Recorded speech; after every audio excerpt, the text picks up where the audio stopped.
ऐसा कैद खाना था जहाँ के नियम कायदे कानून कुछ अलग होते थे।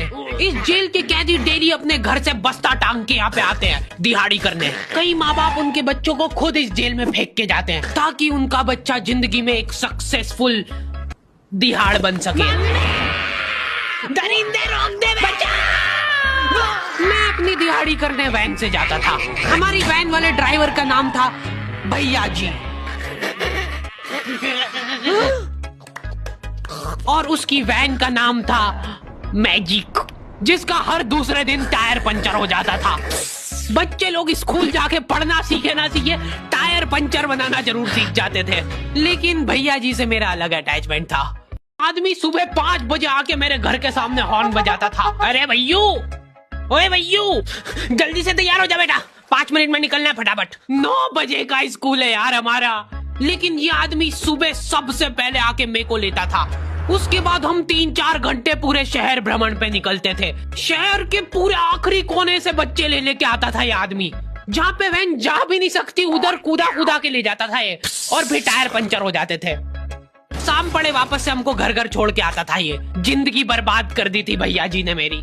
सबसे पहले लेते थे और सबसे आखिर में छोड़ते थे, लेकिन मैं फिर भी उसी वैन में जाता था क्योंकि चमेली भी हमारी वैन में ही आती थी।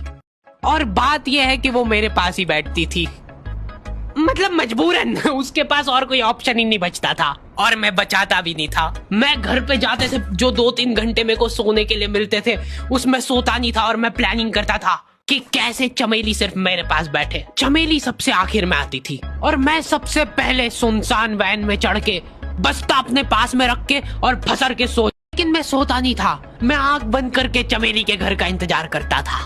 तो क्योंकि चमेली आखिरी में आती थी तो वैन पूरी पैक पुक हो रखी होती थी, बच्चे बाहर उबल रहे होते थे और मैं अपना बस्ता पास में रख के एक्टिंग देखो एक्टिंग। और जैसे ही वो आती थी, हड़बड़ाना नहीं, ऐसे टाइम पे हड़बड़ाते नहीं है कि फटाफट बैग उठाया और आओ इधर बैठो जल्दी। मत करना ये हरकत, भाग जाएगी वो। ठरक नहीं झलकना चाहिए जरा सिक भी, एकदम सटल रखना है। क्या हुआ, और कहीं जगह नहीं है क्या? तेरे मुंह में मूत दूंगा मैं। अच्छा ठीक है, इधर ही बैठ जाओ। देख रहे हो एक्टिंग, देखो तुम लौंडे की। ना जाने कौन सी नशीली खट्टी मीठी खुशबू लगा के आती थी चमेली। आज तक उसकी खुशबू है मेरी नाक में। मैं वो खुशबू का पूरा मजा ले ही रहा होता हूँ, इतने में एकदम भभका बास आती है निकाह से। जैसे ही मैं बाहर जागता हूँ, मरा हुआ कुत्ता पड़ा है वहाँ पे। एक काली कार सूख करके निकली और मेरे बच्चे को मार दिया। कैसे करके निकली? शुक। ऐसे नहीं निकली थी, मैं यहीं पे खड़ा था, वो कार आई थी और जैसे ही वो बच्चा नीचे आया तब वो खड़ा, वो बच्चा चिल्लाया और फिर कार शुक करके भाग गई। उधर कुछ बच्चे ऑटो रिक्शा से भी आते थे स्कूल। ऐसा लगता था कि पूरे स्कूल के बच्चे इस एक ऑटो रिक्शा में ठूस ठूस के ले जाता है वो। ये ऑटो वाले और भैया जी दोस्त थे और अब ये बीच सड़क पे रेसिंग लगवा रहे। इनकी गाड़ियां उबला रही है बच्चों से, फिर भी नहीं मान रहे ये लोग। नहीं जीतूंगा। स्कूल जाके वो पीछे मुलट के देख रहा है तो एक बच्चा नहीं बचा उसके ऑटो रिक्शा में। हमारे भैया जी बेचारे पीछे से उनके गिरे हुए बच्चों को उठा उठा के ला रहे थे। ये सब हरकतें करके हम लोग जैसे तैसे कैद खाना पहुंच जाते हैं।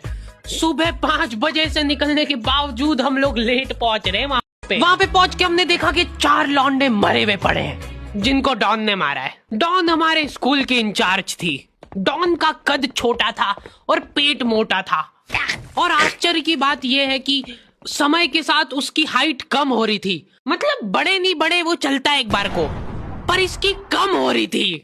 डॉन बहुत स्ट्रगल करके कार से स्कूल आती थी खड़े होके, क्योंकि बैठ जाए तो उसको सामने की सड़क नहीं दिखती थी। वो अलग बात है, खड़े होके भी पूरा नहीं दिखता था। हर रोज 2-4 कुत्ते कुचलते हुए आती थी वो। फिर मेरे को समझ आया कि रास्ते में जो कुत्ते दिखे थे वो